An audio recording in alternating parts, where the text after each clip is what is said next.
Le changement climatique est déjà en cours, on va devoir s'adapter.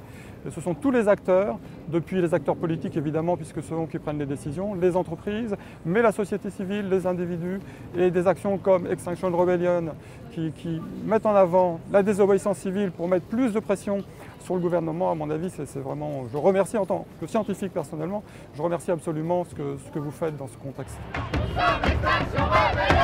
Les rapports les plus récents du GIEC nous disent réduction des émissions de gaz à effet de serre de 40% à l'horizon 2030 et bilan net d'émissions nul à l'horizon 2050. Ça, c'est vraiment le message de la communauté scientifique. Ce que l'on vit aujourd'hui en termes d'évolution climatique depuis une trentaine d'années, c'est les prémices de ce qui va se passer de manière beaucoup plus forte dans l'avenir. Le climat est prédéterminé pour les 20 ans qui viennent, mais ensuite, est-ce qu'on ira vers un seuil à plus de degrés d'augmentation de température ou un seuil de 6-7 degrés d'augmentation de température?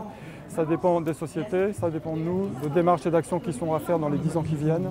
Et ça, on peut pas le savoir aujourd'hui. Tout le monde doit être concerné dans cette transformation qui est une vraie transformation sociétale et qui pour moi va être très compliquée à réaliser parce que l'urgence, on n'a pas le temps, on a très peu de temps pour réagir, on ne va pas négocier avec la nature.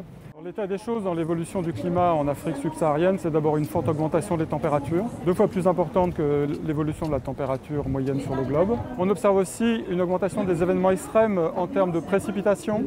Sur les 30 dernières années, on a observé un triplement des événements de lignes de grain les plus intenses. L'évolution future qui est anticipée par la modélisation climatique, c'est la poursuite de l'augmentation des températures.